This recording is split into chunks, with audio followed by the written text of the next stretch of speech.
My sister accidentally sent me a voice memo meant for our mom. What I heard about myself made me leave the next morning with a plan she would never see coming. There are moments in life that shatter everything you thought you knew, moments that force you to confront a truth so ugly, it feels like a physical blow. For me, that moment arrived with a casual notification on my phone, an accidental voice memo from my own sister that peeled back years of carefully constructed lies and revealed a betrayal so deep, it still takes my breath away.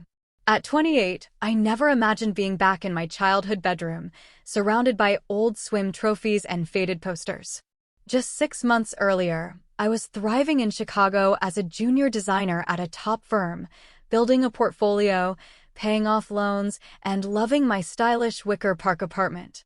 Then the luxury market crashed, and the last hired designers, including me, were the first to go. My boss, Graham, praised my work profusely, then handed me a severance package that barely covered 2 months' rent.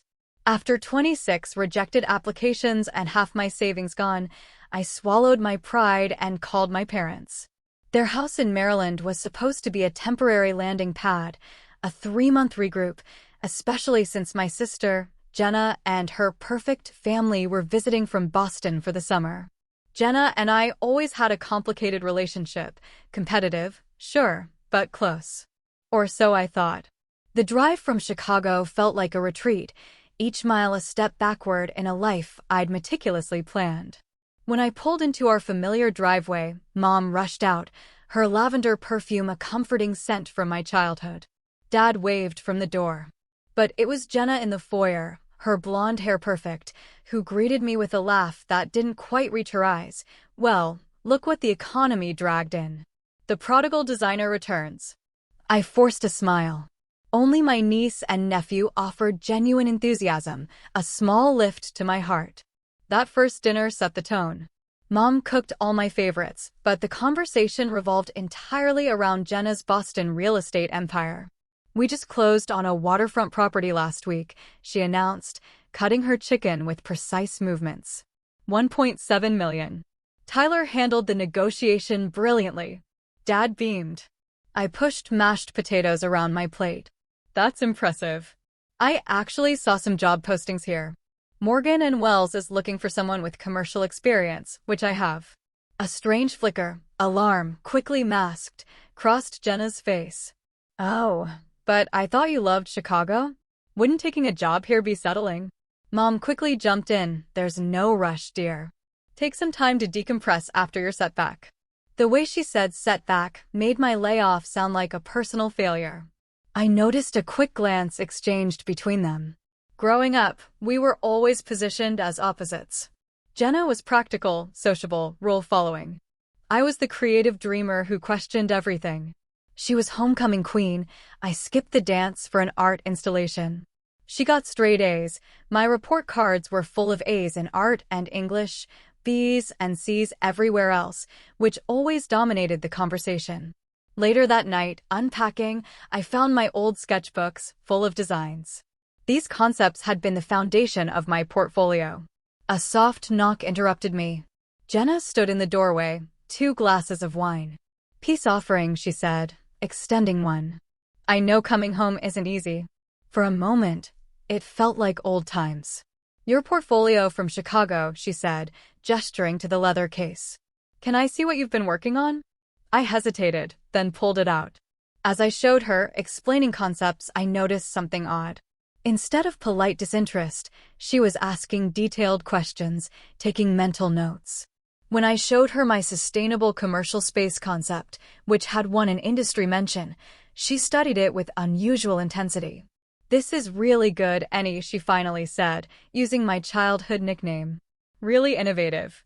It was the first genuine compliment about my work in years, and it warmed me. Maybe this time back home could heal us. But as Jenna left my room, I overheard her on the phone in the hallway. Her voice was low but clear. No, she just got here. Yes, but I don't think. Listen, I need to make sure this works out like we discussed. An uneasy feeling settled in my stomach. I pushed it away. Stress was making me paranoid.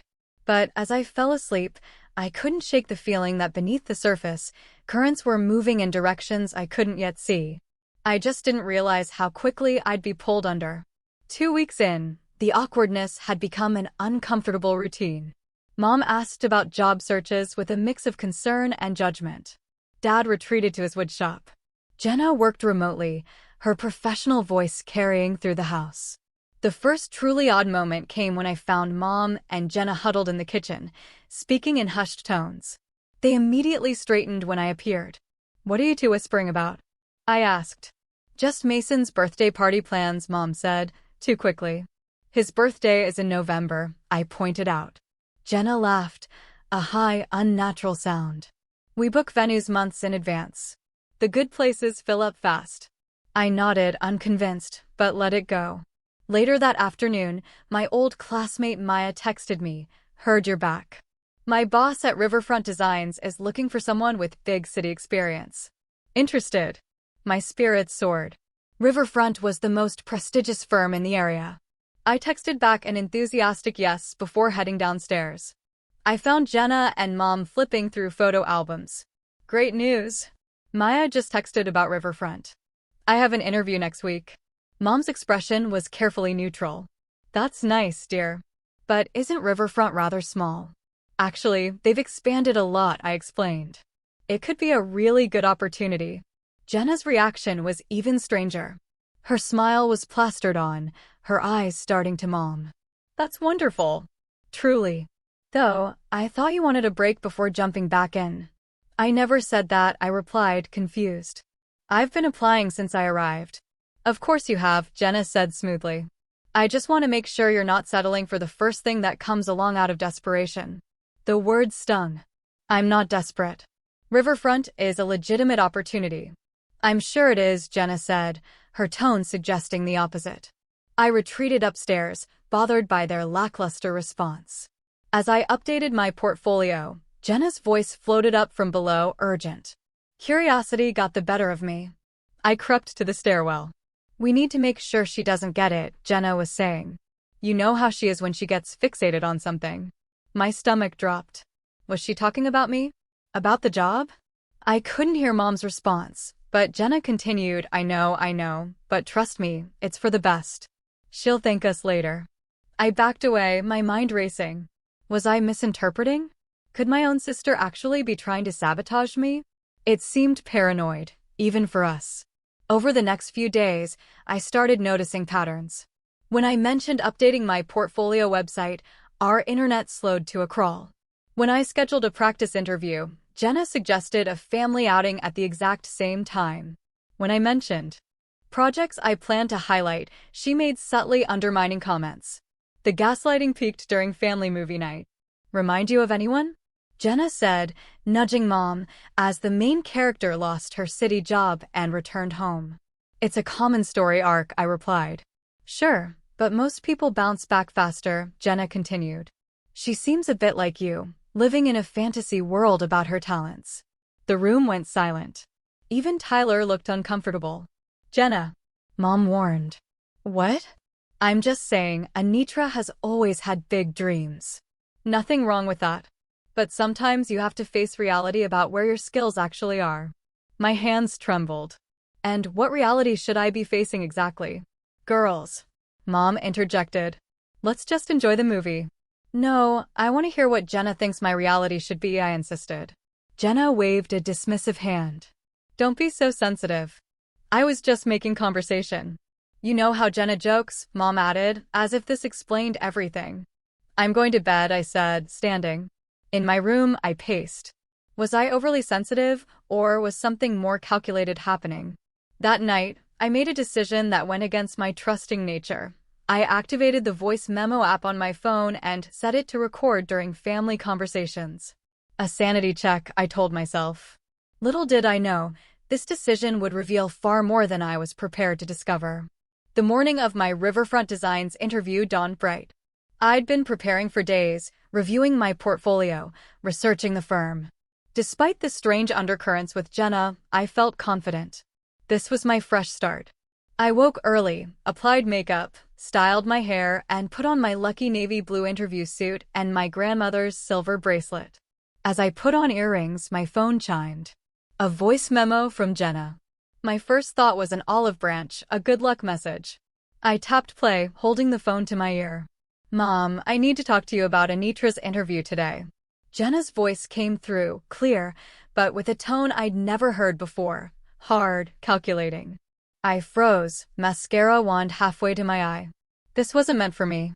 She'd accidentally sent it to the wrong person. I should stop listening.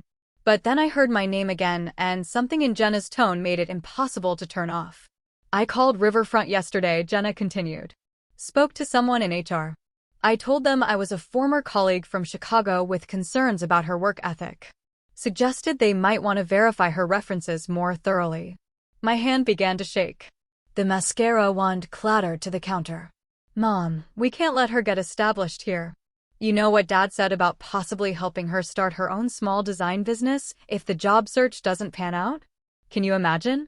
After I've worked so hard to be the successful one in the family. I heard my mother's muffled response. Of course, I feel bad, Jenna replied, sounding anything but remorseful. But remember that business plan she created in her final year of design school, the one for the sustainable interior design consultancy? Well, I took that concept when she left it on her laptop during Christmas break. Those ideas became the foundation for the eco-friendly property division that made my real estate business stand out in Boston. My knees weakened, and I sank onto the edge of my bed. The sustainable design concept had been my passion project. I'd noticed similarities in Jenna's business, but chalked it up to coincidence. The truth hit me like a physical blow. The truth is, Jenna's voice continued, dropping lower, I've always been jealous of her talent. She makes everything look effortless. Do you know how hard I have to work for every client, every sale? She sketches something beautiful in minutes while I'm grinding away. It's not fair. A pause.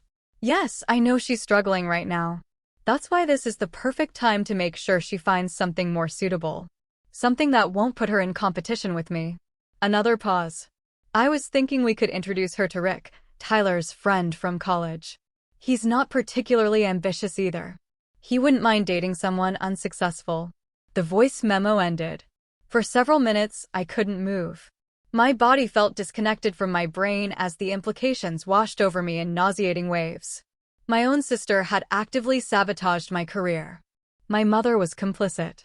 They had discussed my failure as if it were a foregone conclusion, something to be managed. I rushed to the bathroom, barely making it before I was sick. Splashing cold water on my face, I looked at my reflection. Shell-shocked. Pale beneath my carefully applied makeup. I played the message again, needing to confirm I hadn't imagined it. Each word cut deeper. The casual cruelty, the admission of theft, the ongoing conspiracy to keep me in my place. Worst of all was Mom's revelation. She hadn't defended me. She had participated, apparently agreeing with Jenna's assessment and plans. The two people I trusted most in the world had been working against me, possibly for years. The interview was in 90 minutes. I had to pull myself together. Canceling wasn't an option. Not when I now understood what I was up against. With mechanical movements, I fixed my makeup, covering the evidence of tears and shock.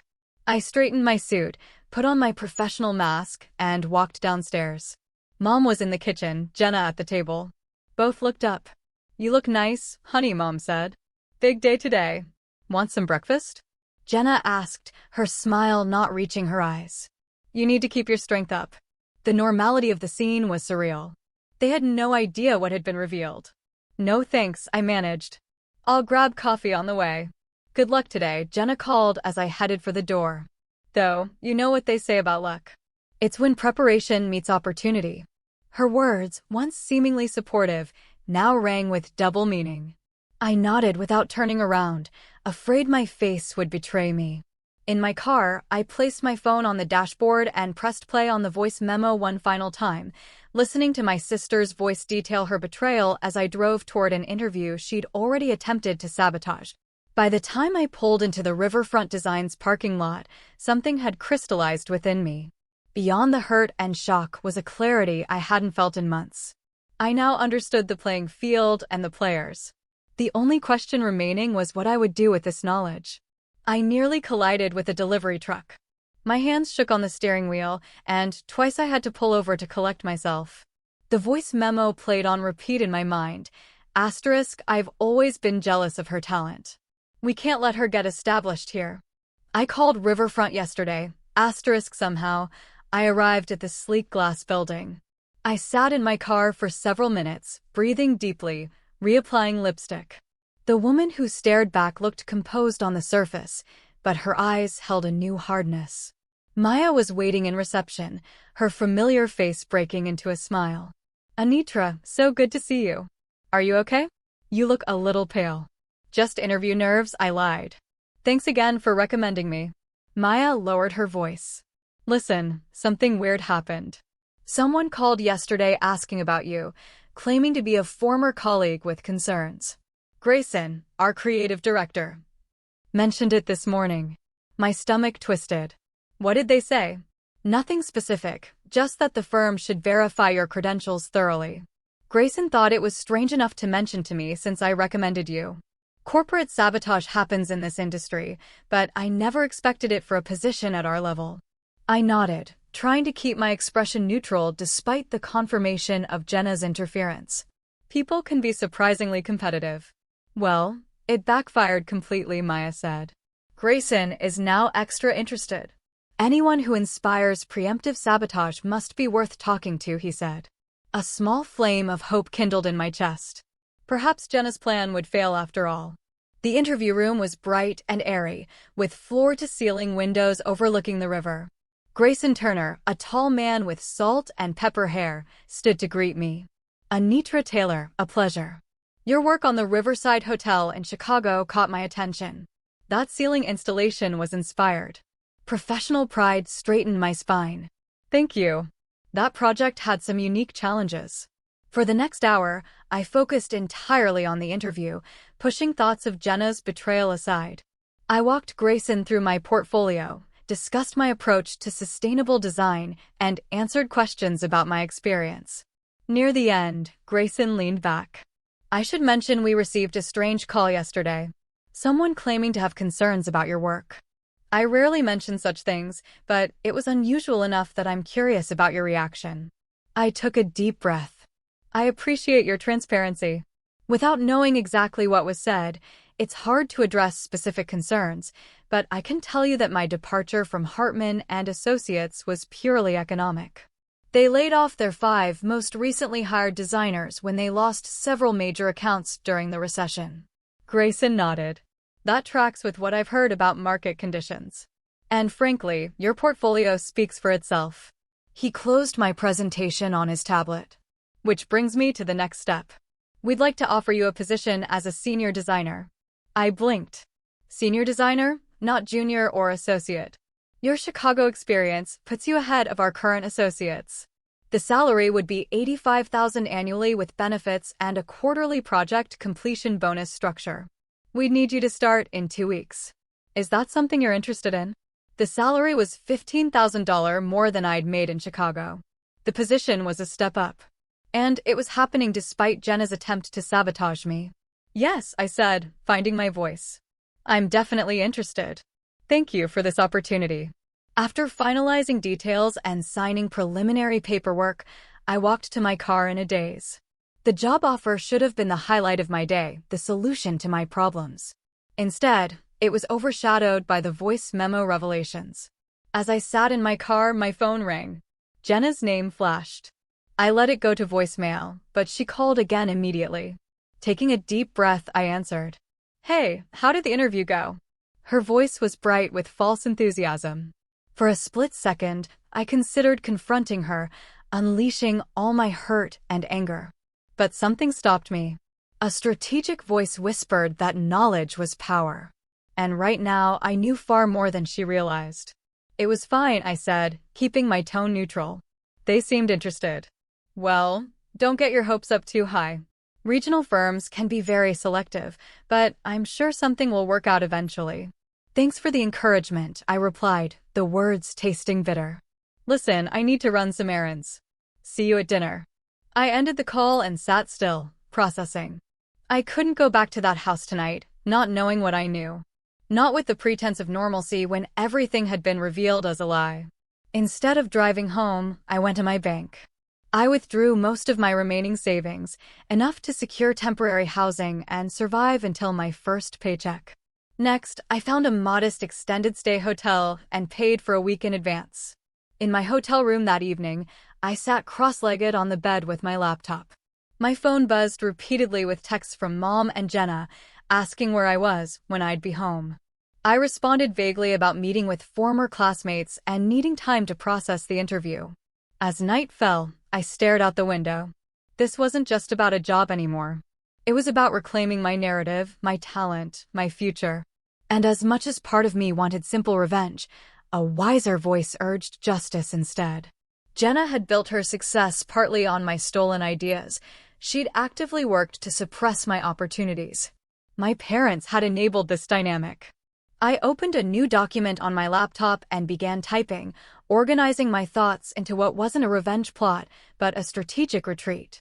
A plan to establish boundaries, reclaim my professional identity, and perhaps most importantly, to ensure that Jenna finally faced the consequences of her actions. By midnight, I had mapped out my next steps. I would accept the riverfront position, but request a 2-week delay in starting. During that time, I would gather evidence, secure my position, and prepare for the confrontation that would inevitably come. For the first time since hearing the voice memo, I felt a sense of calm purpose. I wasn't running away. I was moving forward on my own terms, and Jenna had no idea what was coming. The next morning, I waited until I received a text from Mom saying they were all going shopping. I needed 30 minutes alone in the house. I drove to my childhood home, using my key to enter silently. The familiarity of the space felt different now, tainted by what I knew. Moving quickly, I went to my room and packed essential clothing, my professional documents, and a few sentimental items into 2 suitcases. I left my furniture, books, and most possessions behind. They were just things. What I needed now was freedom. As I finished packing, a thought occurred to me. Jenna had admitted in the voice memo to stealing my business plan years ago. Was it possible she had other evidence of her deception? Driven by this hunch, I quietly entered the guest room where she and Tyler were staying. I felt uncomfortable snooping, but reminded myself of what was at stake. After a careful search, I found a folder tucked in her briefcase labeled Green Home Initiative. Inside were printouts of my original sustainable design concepts from design school, complete with my handwritten notes. Some pages had Jenna's writing overlaid, adapting my ideas to real estate applications. Next to it was an email chain with Graham Hartman, my former boss in Chicago. The exchange was dated 2 weeks before my layoff. Asterisk Jenna, as requested, I've reviewed the situation. While Anitra's work is excellent, she would indeed be included in any reduction if we needed to cut staff. I appreciate the heads up about your family's concerns regarding her career trajectory. Sometimes these difficult moments become redirections to more suitable paths. I'll keep this conversation in confidence, of course. Asterisk my hands trembled as I took photos of the emails and the folder. Contents. The layoff that had devastated me, that I'd thought was purely economic, had been influenced by Jenna's interference. She had reached out to my boss under the guise of family concern to ensure I would be among those let go. The betrayal cut even deeper than I'd imagined. This wasn't just recent sabotage. This was years of calculated undermining disguised as sisterly concern.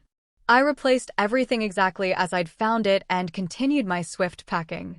In the kitchen, I left a brief note, asterisk taking some personal time to think. I'll be in touch when I'm ready.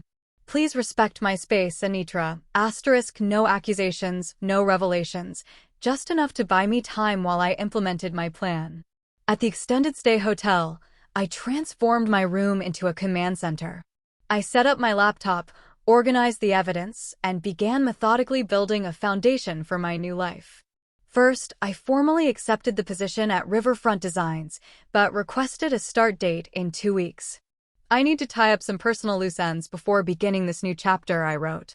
Grayson responded almost immediately with approval. Next, I reached out to former colleagues in Chicago, carefully asking about the circumstances leading to the layoffs. Without revealing my suspicions, I gathered information about the timing and selection process. Two separate conversations confirmed that the layoff decisions had seemed oddly specific, targeting certain employees despite their performance records. My phone buzzed constantly with messages from my family. Asterisk mom, Anitra, where are you? We're worried sick. Asterisk asterisk dad, kiddo, call us. Your mother is upset. Asterisk asterisk Jenna, this is childish. Whatever is bothering you, we can talk about it. Asterisk I responded with minimal information, claiming I needed space to process the job interview and some personal realizations. Asterisk I'm safe and will be in touch soon, I texted. Please respect that I need a few days alone. Asterisk their responses were revealing. Mom expressed worry, but quickly pivoted to guilt. Asterisk after all we've done taking you in. This is how you thank us. Asterisk dad seemed genuinely concerned, but deferred to mom and Jenna's interpretation of events. Jenna's messages became increasingly controlling, demanding to know where I was staying and when I would stop this ridiculous behavior. I maintained radio silence for 48 hours. Using that time, I discovered that Jenna's real estate business had heavily marketed its innovative eco-friendly approach, language lifted directly from my business plan.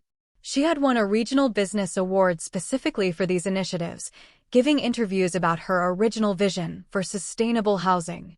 On the third day, I had an unexpected stroke of luck. One of my first assigned clients at Riverfront was Meridian Development Group, the largest commercial developer in the region. Their CEO, Lawrence Carter, was interested in expanding into eco-friendly residential communities and wanted preliminary design concepts. During our first meeting, Lawrence mentioned he was actively looking for a real estate partner for the residential portion of a major new mixed-use development. We need someone with innovative approaches to sustainable housing, he explained. The traditional developers aren't forward-thinking enough. The opportunity was too perfect to ignore. Actually, I said carefully, I might know someone with expertise in that area. Let me make some inquiries. I didn't mention Jenna directly. I didn't need to. The seeds were planted for what would come next. Back at the hotel, I began creating a presentation for Meridian that showcased my original sustainable design concepts, the very ones Jenna had stolen. I didn't reference her business or make any accusations. I simply presented the work as it had originally been conceived, with my signature aesthetic and technical specifications.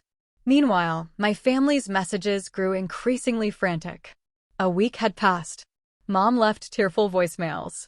Dad called repeatedly. Jenna's messages oscillated between concern and irritation. Asterisk this isn't like you any. We're family. Whatever's wrong, we can fix it. Asterisk the irony wasn't lost on me. She was right. This wasn't like me. The old Anitra would have confronted them immediately, emotional and unprepared. She would have accepted their explanations and gaslighting, eventually doubting her own perceptions. That version of me was gone. During my research into Jenna's business, I discovered concerning patterns in her recent transactions. Several property listings had questionable disclosures regarding environmental assessments, precisely the area where she claimed expertise. In one case, she had apparently withheld information about soil testing results from potential buyers. It wasn't my goal to damage her career, but these findings suggested her ethical corners cutting extended beyond family relationships. I made an anonymous report to the State Real Estate Commission, providing documentation without revealing my identity. This wasn't about revenge. It was about accountability. As my second week away from home progressed, I focused on establishing myself at Riverfront. I visited the office daily, setting up my workspace, meeting colleagues, and diving into the Meridian project. Everyone welcomed me warmly, impressed by my portfolio and ideas. Grayson took me aside after a productive meeting. I don't know what that caller was trying to accomplish, but they did you a favor. Your work is exceptional, Anitra. We're lucky to have you. His words validated what I'd always known about my abilities, but had allowed family dynamics to make me doubt. With distance from their influence, my confidence was returning.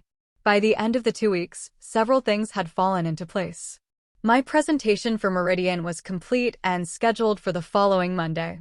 My apartment search had yielded a small but charming place within walking distance of the office. And I had finally decided how to handle the inevitable confrontation with my family. I called my mother on Friday evening, keeping my voice calm and controlled. "I'm ready to talk," I said when she answered. "Not at the house. I'd like all of you to meet me at my new office on Monday afternoon at 3 o'clock. "Your new office?" Mom sounded confused. "What are you talking about?" "We've been worried sick. Your sister is beside herself." "I'm sure she is," I replied evenly. "Monday at 3. I'll text you the address. Please make sure Dad and Jenna are there." "But this isn't negotiable, Mom. Monday at 3 or we don't talk at all." After hanging up, I took a deep breath. The plan was in motion. In 3 days, everything would change. Not because I sought revenge, but because the truth needed to finally see the light of day. Monday morning arrived with a clarity of purpose I hadn't felt in years. I dressed carefully in a tailored charcoal suit with a deep emerald blouse. Power dressing wasn't just about looking professional, it was armor for the confrontation ahead. My first official day at Riverfront Designs began with a team meeting where Grayson introduced me as their new senior designer. The welcome was warm, with Maya giving me an encouraging thumbs up. By 10 o'clock, I was settled at my new desk, preparing for my presentation to Meridian Development Group. Lawrence Carter arrived with his team at 11, impeccably dressed and radiating confidence. As we shook hands, he smiled appreciatively at my portfolio displayed on my tablet. "Grayson tells me you've prepared something special for us," he said. "I believe I have," I replied, launching into my presentation. For the next hour, I walked Lawrence and his team through my vision for their eco-friendly residential community. I presented comprehensive designs, incorporating sustainable materials, energy-efficient layouts, and innovative community spaces. The concepts were evolved versions of my original business plan, the very one Jenna had stolen and built her reputation on. But my designs went further, incorporating everything I'd learned in Chicago and my own continuing research. "This is exceptional," Lawrence said when I finished. "It's exactly the fresh perspective we've been looking for. Most local firms are stuck in conventional thinking, but this..." He gestured to my renderings. "This is visionary." "Thank you," I said, maintaining my professional composure despite the internal validation his words provided. "There's one more thing I'd like to discuss." This was the moment to implement the next phase of my plan. Meridian will need a real estate partner for marketing and selling these properties, I continued carefully. Someone who understands the unique value proposition of sustainable homes. Lawrence nodded. "We've been interviewing firms, but haven't found the right fit. Do you have a recommendation?" "I might," I said. "If you're available at 3 this afternoon, I could make an introduction." Lawrence checked his calendar and agreed to return. As he and his team left, Grayson approached me with an impressed expression. "That was masterful," he said. "Lawrence rarely shows that much enthusiasm, and you've already lined up a real estate connection for them. That's initiative." I smiled, not correcting his assumption. I believe in comprehensive solutions. The hours until 3 o'clock passed in a blur of orientation tasks and paperwork. I arranged the conference room, carefully setting up my laptop to display specific slides. At 2:45, I received a text from Mom. * "We're parking now. This building looks expensive. * At 2:50, Lawrence returned, curious about the mysterious real estate contact. I asked him to wait in Grayson's office, explaining I needed a private conversation with the potential partners first. At precisely 3 o'clock, the receptionist called to announce my family's arrival. I asked her to send them to conference room B, then took a deep breath and went to meet them. Mom entered first, her expression a mixture of worry and indignation. Dad followed, looking uncomfortable in his rarely worn suit jacket. Jenna came last, her face carefully composed, but her eyes darting around, taking in the prestigious office surroundings. "Anitra," Mom began immediately. "What is going on? 2 weeks without a word, and now this mysterious meeting? We've been sick with worry. Please take a seat," I said, gesturing to the conference table. "I appreciate you coming." "Of course, we came," Jenna said, settling into a chair with practiced grace. "We're family. Though I must say this dramatic disappearing act seems excessive, even for you." The subtle dig might have wounded me 2 weeks ago. Now, it simply confirmed I was making the right decision. I wanted you to see my new workplace, I said calmly. I've accepted a position as senior designer at Riverfront Designs. Today is my first official day. Mom's eyebrows shot up. Senior designer? But you just interviewed and you didn't tell us you got an offer. Dad leaned forward. That's wonderful news, kiddo. Congratulations. Jenna's reaction was more measured, her smile not reaching her eyes. How unexpected. I thought you were still considering options. I was very clear about my priorities, I replied. This position aligns perfectly with my experience and goals. Well, Mom said, clearly flustered by my composed demeanor. This explains the absence, I suppose, though you could have simply told us instead of disappearing. Actually, my absence had another cause, I said, taking a seat across from them. 2 weeks ago, I received a voice memo from Jenna. A memo that was clearly intended for you, Mom, not for me. The color drained from Jenna's face. Her eyes widened with the realization of her mistake. What voice memo? Without responding, I tapped my phone, and Jenna's voice filled the conference room. Mom, I need to talk to you about Anitra's interview today. I called Riverfront yesterday. As the recording played, I watched their reactions. Mom covered her mouth, eyes darting between me and Jenna. Dad's expression transformed from confusion to shock to anger. Jenna sat frozen, her carefully constructed facade crumbling with each damning word from her own mouth. When the recording ended, the silence was deafening. Dad was the first to speak. Is this true? He asked Jenna, his voice tight with barely controlled emotion. Did you try to sabotage your sister's job opportunity? Jenna's composure fractured. You don't understand. It wasn't like that. I was just concerned that she was rushing into something out of desperation. And my business plan? I asked quietly. The one you stole in design school? Was that concerned too? I didn't steal it, she protested weakly. I was inspired by it. That's different. I opened my laptop, displaying the photos I'd taken of her folder with my original designs and her annotations. Inspiration doesn't usually involve direct copying or taking credit for someone else's original concepts. Mom attempted to salvage the situation. Girls, clearly there's been a misunderstanding. Jenna would never intentionally. Dad interrupted, his voice uncharacteristically firm. Just stop, Linda. You knew about this. You were part of that conversation in the recording. Mom fell silent, her face flushing. There's someone I'd like you to meet, I said, standing up.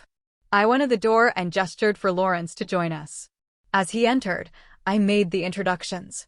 Lawrence Carter, CEO of Meridian Development Group. Lawrence, this is my family.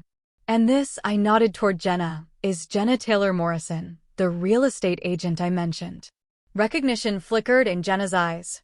Everyone in local business circles knew Meridian Development Group and its influential CEO.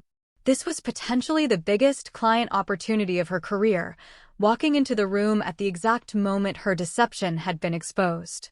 Ms. Morrison, Lawrence said, extending his hand. Anitra tells me you specialize in eco-friendly properties. That's precisely what we're looking for in our new development partner.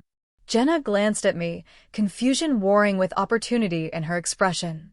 She shook his hand automatically. Yes, sustainable housing is my passion. Wonderful, Lawrence continued, though I must say the concepts your sister presented this morning were remarkably innovative. She mentioned they were evolved from initial work she did in design school. You must be proud to have such talent in the family. The implication was clear. Lawrence, whether intentionally or not, had just credited me with the original concepts Jenna had built her reputation on. Jenna's smile became strained. Anitra has always been creative. I turned to Lawrence. I should be transparent, Lawrence.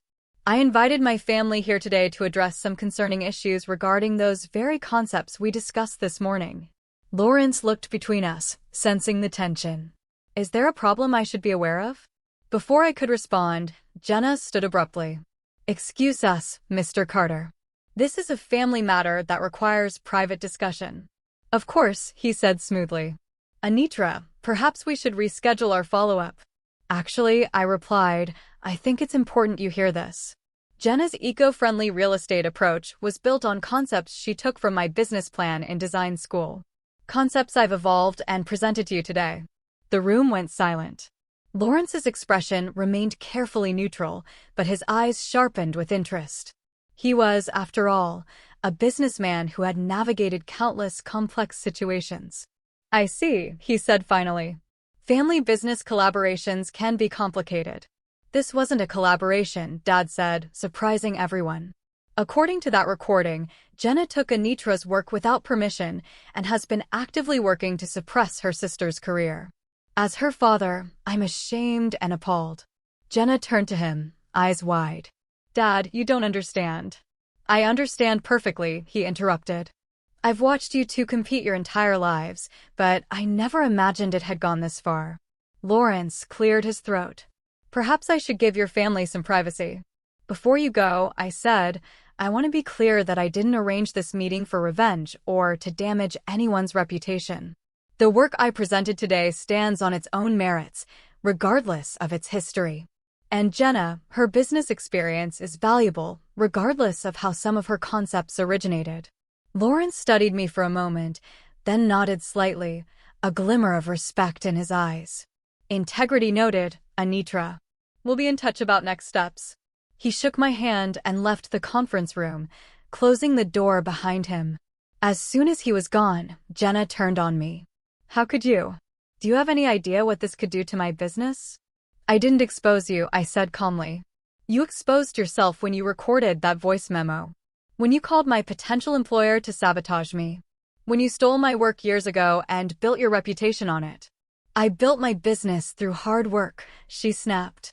Yes, I used some of your concepts, but I was the one who executed them. I was the one who took the risks. You were off playing designer in Chicago while I was building something real here. And that justified sabotaging my career, calling my boss in Chicago, making sure I would be laid off? Mom gasped. Jenna, you didn't. Jenna's silence was confirmation enough. Dad stood up, pacing. All these years, we thought you two were just naturally competitive. We never imagined. He looked at Mom. And you knew about this. You helped her undermine your own daughter. Mom's eyes filled with tears. I just wanted what was best for both of them. Jenna seemed so threatened by Anitra's talent. I thought if Anitra found a different path, something less competitive with her sister, they could both be happy. So, you decided what my path should be, I said quietly. Without my input. Without respecting my choices or my abilities. The truth hung in the air. Decades of family dynamics suddenly exposed. What happens now? Jenna asked finally, her voice small. Are you going to report me to the real estate board? Tell all my clients. I shook my head. I'm not interested in destroying you, Jenna. I just want to live my life and pursue my career without interference. The anonymous report about your disclosure practices was made because clients deserve transparency, not to hurt you personally. Her head snapped up. That was you? The commission is investigating me because of you. The commission is investigating you because of your actions, I corrected. Just like your current situation is the result of your choices, not my response to them. I stood up, gathering my materials. I have work to finish today. I've booked an apartment starting next week. I'll come by the house tomorrow to collect the rest of my things. Anitra, Mom began, reaching for my hand. Please, can't we talk about this? We're family. I gently withdrew my hand. Yes, we are.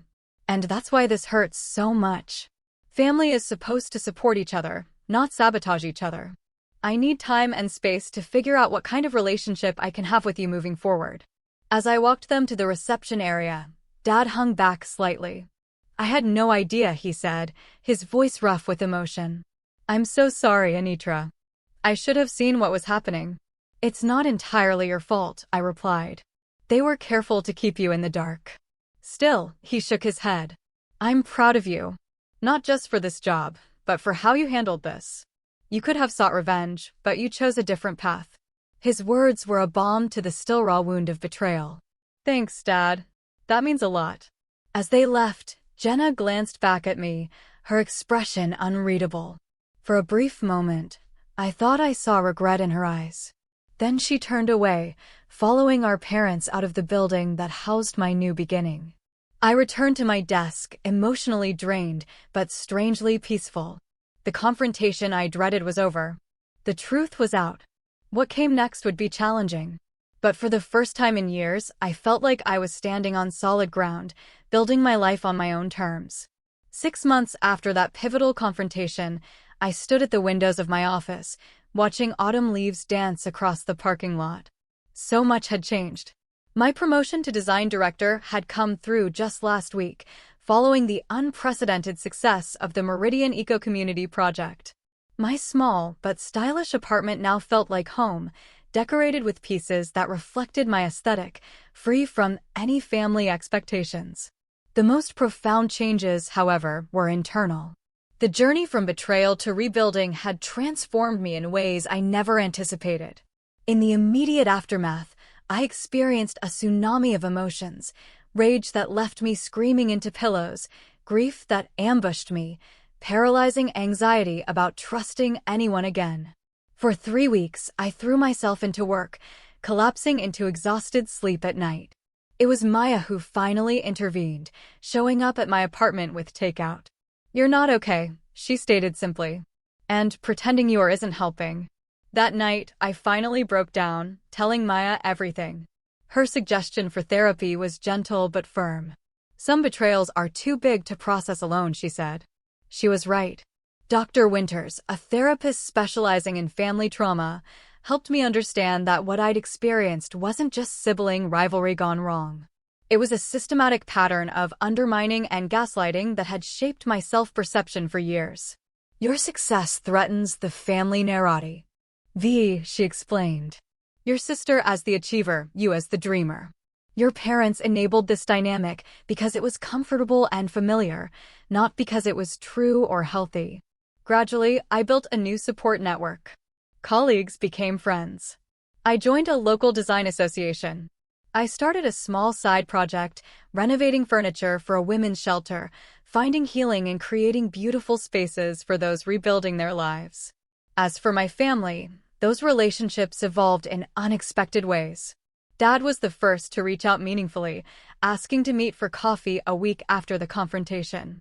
He came prepared with a letter, detailing all the times he'd seen my talent shine throughout my childhood, but had failed to advocate for me when it mattered. "I thought staying neutral was the right thing," he explained, his voice breaking. "I never realized neutrality in the face of wrongdoing is just another form of harm." Our relationship slowly rebuilt on a foundation of honesty. He began visiting my office, genuinely interested in my projects. When I restored an antique drafting table, he helped me reinforce the joints and refinish the wood, our hands working together in his workshop, like when I was a child. Mom was a more complicated story. Her initial reaction had been defensive, insisting she'd only wanted to keep peace. Over time, and likely influenced by Dad's changed perspective, she began to recognize the damage her enabling had caused. Our conversations remained somewhat superficial, but at least they were no longer filled with subtle comparisons to Jenna or minimizations of my accomplishments. And Jenna was the most surprising evolution of all. The Real Estate Commission investigation into her disclosure practices had resulted in a 3-month license suspension and mandatory ethics training. Meridian Development Group had ultimately chosen another agency for their project. The professional consequences she'd feared had indeed materialized, though not through any vindictive action on my part. I had expected anger, blame, perhaps even further attempts at sabotage. Instead, about 4 months after the confrontation, I received an email with an attached document. The subject line read simply, "What I should have said years ago." The attachment was a formal letter acknowledging that her eco-friendly real estate approach had been based on my original concepts.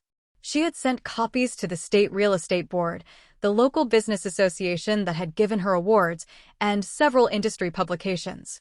At the end of the email was a personal note, "This doesn't fix what I did.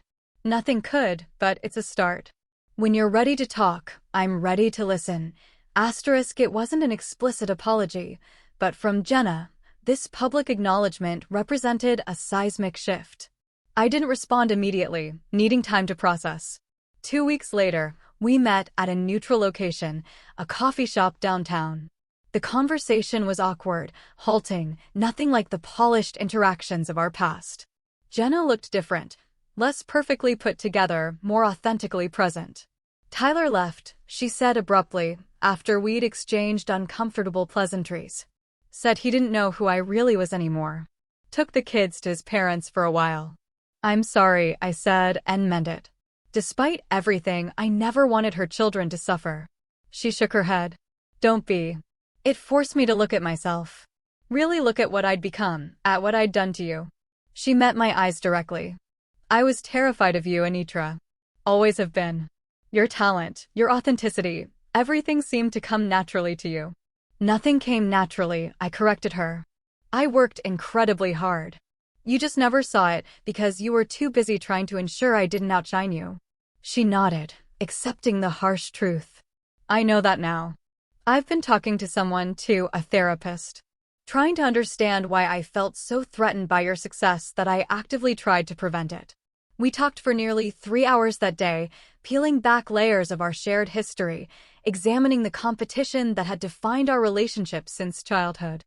There were no magical reconciliations or tearful embraces, just two adults beginning the long, difficult process of rebuilding something that had been broken for as long as we could remember. Family therapy followed, with all 4 of us sitting uncomfortably in Dr. Winter's office, learning to communicate without the destructive patterns of the past. Progress was nonlinear, with breakthroughs followed by setbacks, moments of connection interrupted by old resentment surfacing. But slowly, incrementally, we began to forge new relationships based on who we actually were, rather than the roles we'd been assigned. Today, as I prepare for a family dinner, our monthly attempt at rebuilding connections, I feel neither the dread of our early post-confrontation gatherings, nor the naive hope for perfect resolution. Instead, I carry a grounded acceptance of our flawed, complex reality and the ongoing work it required. The most profound lesson of these 6 months wasn't about family dynamics or professional validation, though those were significant. It was about the quiet power of standing in your truth without being consumed by bitterness or the desire for revenge. Justice didn't come from ensuring Jenna suffered consequences equal to the pain she'd caused me. It came from breaking free of the narrative that had constrained me, from reclaiming my talent and worth regardless of anyone else's attempts to diminish them. My phone chimed with a text from Dad, asterisk on our way. Bringing that wine you liked last time, asterisk I smiled, gathering my keys and bag. The future remained uncertain. Our family relationships works in progress rather than neatly resolved storylines. But I moved through the world differently now, confident in my boundaries, clear in my worth, free from the need for external validation. The voice memo that had shattered my world had also paradoxically been the catalyst for building a truer, stronger self. Not because betrayal makes you stronger, that's too simple a narrative, but because facing reality, however painful, opens possibilities that denial never could. If you've ever discovered someone close to you wasn't who you thought they were, if you're struggling with family betrayal, know that healing isn't linear, and it certainly isn't about pretending the hurt never happened. It's about building a life where you're valued for who you truly are. Whether that includes the people who hurt you or not. That's not just surviving betrayal. It's transcending it.